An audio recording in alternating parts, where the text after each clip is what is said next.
పచ్చదనం పెంపు కూటమి ప్రభుత్వానికి ఎంతో కీలకమైన లక్ష్యం.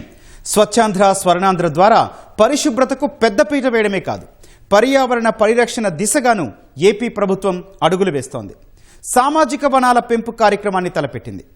ఈ క్రమంలోనే అటవీశాఖ తరపున విత్తన బంతులు చల్లే కార్యక్రమాన్ని భారీ స్థాయిలో చేపట్టాలని నిర్ణయించింది. ఇందుకోసం డ్రోన్ సాంకేతికతను ఒడిసిపట్టింది. డ్రోన్ల ద్వారా విత్తన బంతులు చల్లే విధానాన్ని ప్రయోగాత్మకంగా పరిశీలిస్తున్నారు. అసలు ఈ సీడ్ బాల్స్ ఆలోచన ఏంటి? క్షేత్రస్థాయిలో ఏ విధంగా అమలు చేస్తారు? దీనివల్ల వచ్చే ఫలితాలు ఎలా ఉంటాయి? మా ప్రతినిధి ఎస్పీ చంద్రశేఖర్ అందిస్తున్న గ్రౌండ్ రిపోర్ట్.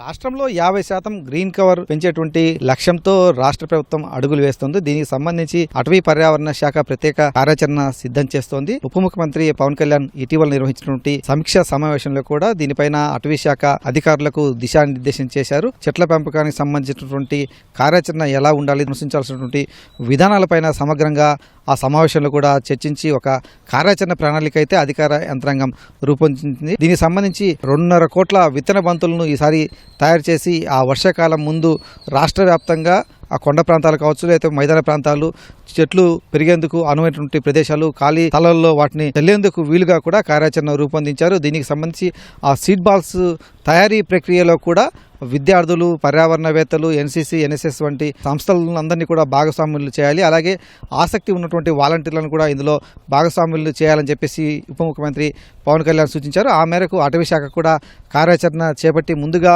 ఆ సీడ్ బాల్స్ తయారీ ప్రక్రియకు సంబంధించి సాంకేతికంగా అనుసరించాల్సినటువంటి విధానాలు, ఏ చెట్లకు సంబంధించిన విత్తనాలు సేకరించాలి, వాటిని భద్రపరచడం, వాటిని సీడ్ బాల్స్గా తయారు చేయడము, ఆ ప్రక్రియనంతా కూడా ఒక శాస్త్రీయమైనటువంటి విధానంలో చేపట్టే దిశగా కూడా కార్యాచరణ అమలు చేస్తూ ఉంది. దీనికి సంబంధించి కొన్ని స్వచ్ఛంద సంస్థలు, అలాగే ఈ సీడ్ బాల్స్ తయారీ సంబంధించినటువంటి కొన్ని సంవత్సరాలుగా ఆ ప్రక్రియలో పనిచేస్తున్నటువంటి నిపుణులను కూడా భాగస్వామ్యం తీసుకొని అటవీ శాఖ అధికారులకు, సిబ్బందికి కూడా శిక్షణ కూడా ఇప్పించేటువంటి పని కూడా చేస్తుంది. తద్వారా క్షేత్రస్థాయిలో ఈ సీడ్ బాల్స్ తయారీ కావచ్చు, లేకపోతే చల్లేటువంటి కార్యక్రమాన్ని విస్తృతంగా చేపట్టే దిశగా కూడా ఆ ప్రణాళికల్ని రూపొందిస్తూ ఉన్నారు. మన ఇళ్ల దగ్గర, వాటి దగ్గర ఇంతకుముందు ఏంటంటే ఈ పనస చెట్లు, అడవి మామిడి కూడా మనకి రోడ్లు అంటే ఉండేయండి, చింత అవన్నీ ఉండే. అన్ని మళ్ళీ మిస్ అయిపోయి 100 ఏళ్ల క్రితం ప్లేన్ ఏరియాలో బతికిన చెట్లు కూడా మళ్ళీ ఇక్కడ తీసుకురావాలని ఈ సీడ్ బాల్ కార్యక్రమంలో అనమాట.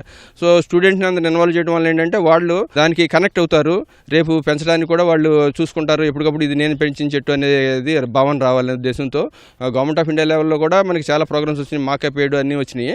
సో అదే రకంగా ఇక్కడికి ఏంటంటే లోకల్ మన స్టూడెంట్స్ దగ్గర నుంచి పబ్లిక్ అందరినీ కూడా కనెక్ట్ చేయడానికి, అంటే మన 50% గ్రీన్ కవర్ పెంపొందించడంలో అందరూ భాగస్వాములు కావాలనే ఉద్దేశంతో చేస్తున్నాము. సీడ్ బాల్స్ తయారీకి సంబంధించి కూడా అంటే ఒక్కో చోట ఒక విధమైనటువంటి భౌగోళిక పరిస్థితులు ఉంటాయి, వాతావరణ పరిస్థితులు ఉంటాయి. స్థానికంగా పెరిగేటువంటి ఆ వృక్ష జాతులకు సంబంధించినటువంటి విత్తనాలు మాత్రమే నాటాలని చెప్పేసి కూడా నిర్ణయించారు.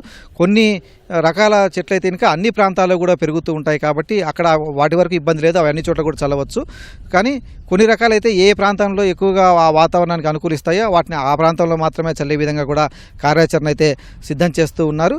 ఈ విత్తన బంతుల తయారీని అనంతరం వాటిని డ్రోన్ల ద్వారా చల్లాలని చెప్పేసి కూడా ఒక నిర్ణయం అయితే తీసుకున్నారు. అంటే సాంకేతికతను ఆ విధంగా ఉపయోగించే దిశ కూడా అటవీ శాఖ కార్యాచరణ సిద్ధం చేసింది. దీనికి సంబంధించి గుంటూరులోని ఆచార్య ఎన్జీ రంగా వ్యవసాయ విశ్వవిద్యాలయంలో ఉన్నటువంటి డ్రోన్ విభాగం సహకారాన్ని కూడా తీసుకుంది. వారి ద్వారా డ్రోన్లు సమకూర్చుకోవడం, అలాగే ఏపీ డ్రోన్ కార్పొరేషన్ ద్వారా కొన్ని డ్రోన్లు సమకూర్చుకొని రాష్ట్ర వ్యాప్తంగా కూడా డ్రోన్ల ద్వారా ఈ సీడ్ బాల్స్ అలాగే విత్తనాలు చల్లేటువంటి కార్యక్రమాన్ని అయితే చేపట్టబోతున్నారు. గతంలో హెలికాప్టర్లను ఈ సీడ్ బాల్స్ చల్లడానికి ఉపయోగించినటువంటి సందర్భాలు అయితే ఉన్నాయి. అయితే ఈసారి అందుబాటులో డ్రోన్ సాంకేతికత రావడంతో కొంత తక్కువ ఖర్చుతోటి ఆ పని పూర్తి చేయవచ్చు. మొట్టమొదటిసారిగా మనం ఇక్కడ ఫారెస్ట్ పర్పస్ ఎలా ఉపయోగించవచ్చు అనేది కూడా ఇక్కడ లైవ్ డెమాన్స్ట్రేషన్ చేశారు. ఫారెస్ట్ విత్తనాలని వేసి అటవీ ప్రదేశంలో ఖాళీగా ఉన్నటువంటి ప్రదేశాల్లో డ్రోన్ సహాయంతో డిస్పోజ్ చేయడం జరిగింది. అది కూడా మా ఫీల్డ్ ఆఫీసర్స్ అందరూ కూడా చూశారు. సో మేము కొత్త టెక్నాలజీ ఉపయోగించి తక్కువ కాలంలో గ్రీనరీ సాధించడం కోసం మరియు 50% గ్రీనరీ ఉండాలి అని చెప్పి అటవీ శాఖ మా వంతుగా అందరం కూడా అన్ని లెవెల్స్లో దీని మీదే మేము పాటుపడుతున్నాము.